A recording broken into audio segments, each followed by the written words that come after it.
Look at your room. Look at your screen.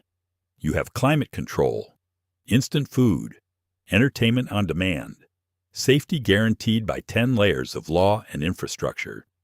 You have everything a king from 300 years ago would have killed entire armies to possess.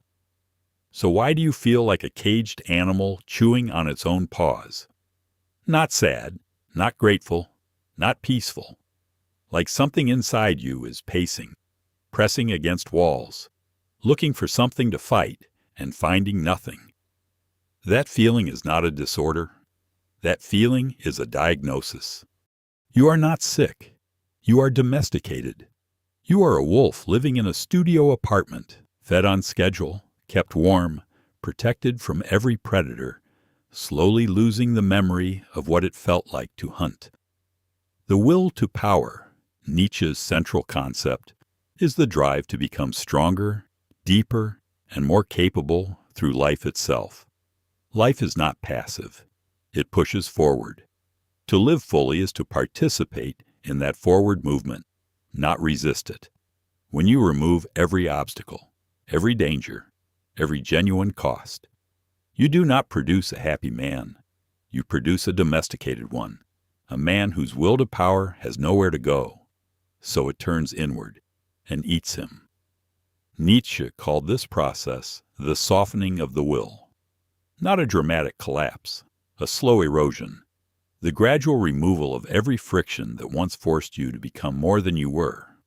Until one day, the muscle that built itself against resistance has nothing left to push against and begins to atrophy in the comfort it was given. That is the cage, and most men alive today were born inside it. The zoo is built on 3 pillars, and you are standing on all of them. Pillar 1, the dopamine feeder. In a zoo, animals are given pellets, scheduled, controlled, sufficient. The animal does not hunt, does not fail, does not go hungry. It waits for the pellet, and over generations it forgets that it was ever built for anything else. Your dopamine feeder is your phone, not because the content is bad, because the delivery is engineered. Variable rewards, infinite scroll, notifications timed to the exact threshold of your attention span. The engineers who built this system studied slot machines first. They knew what they were building. The will to power includes the capacity to impose form on chaos, in art, in thought, in life. It requires the ability to withstand uncertainty and conflict without collapsing. The feed removes uncertainty. It removes conflict. It fills every gap before discomfort can arrive. And discomfort, the specific discomfort of not knowing what comes next, of having to decide, of having to create, is the only condition under which the will to power activates. Kill the discomfort. Kill the will.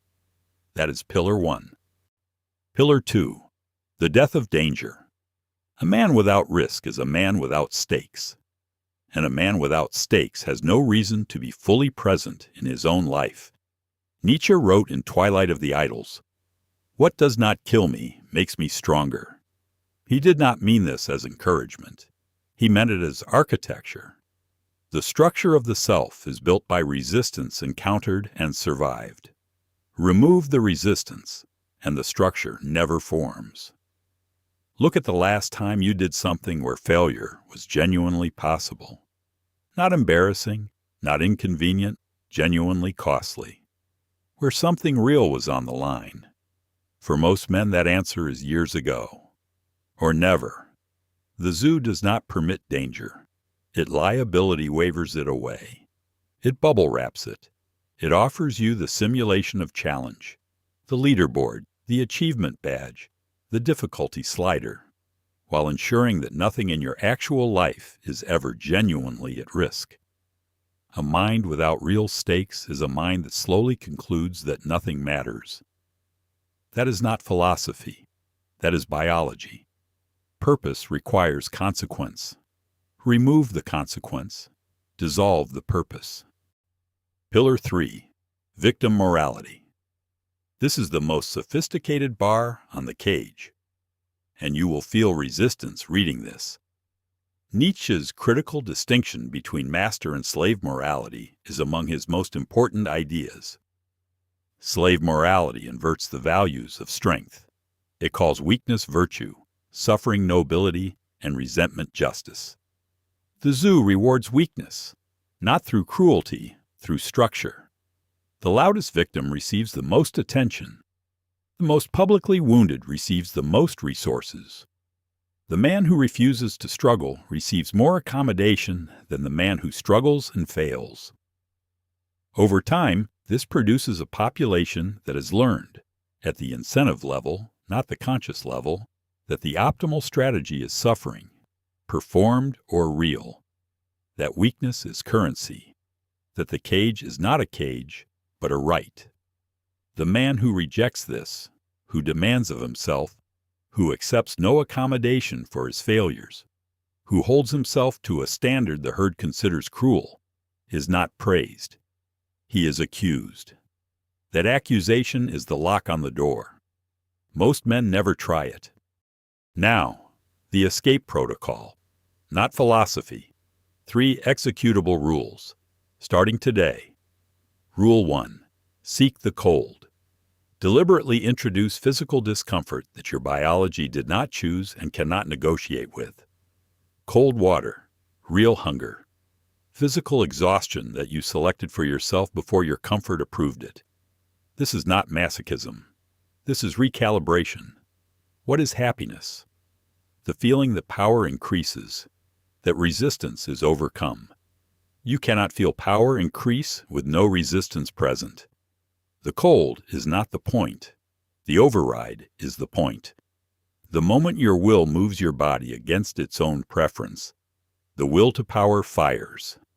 The domestication breaks for 1 second, then another. Build the seconds into minutes, the minutes into a practice. Rule 2. Kill the spectator. Stop watching. Stop consuming accounts of other people's struggles as a substitute for your own. The spectator is the domesticated self in its purest form, present but uninvested, stimulated but uncommitted. The spectator can end the stream at any time. He has no skin in anything. Real engagement requires cost. It requires that failure is possible and that the failure belongs to you. Close the feed. Open something you could fail at. Begin. Do not document the beginning. Do not announce it. The spectator lives for the announcement. Kill him by saying nothing and doing the thing anyway. Rule 3. Create your own danger. Set a goal with a real deadline and a real cost of failure that other people will know about. Not a private resolution. A public commitment with actual stakes. A project. A fight. A standard announced to someone who will hold you to it. The zoo keeps you safe from external danger. It cannot protect you from danger you create and invite into your own life. This is the only sovereignty available inside a domesticated civilization, the deliberate construction of your own high-stakes arena, inner energy that does not need external permission, the ability to withstand uncertainty and conflict without collapsing into moral panic, the capacity to impose form on chaos in art, thought, or life. That is not a description of a comfortable man. It is a description of a sovereign one. The wolf does not ask the zoo's permission to remember what it is. It remembers on its own, in the cold, in the failure, in the fight it chose before the fear could stop it.